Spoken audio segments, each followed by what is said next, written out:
Hola artistas, estamos en el Museo de Diseño de Barcelona, que ha abierto recientemente las puertas. Hasta el día 31 de enero era gratuito. A partir del 1 de febrero la entrada cuesta 5 euros, 3 euros el precio reducido.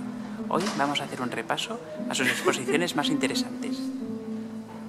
Hola artistas, hoy hemos venido al Museo de Diseño de Barcelona justo de los últimos días de la entrada gratuita, por lo tanto ya a partir del lunes habrá que pagar entrada.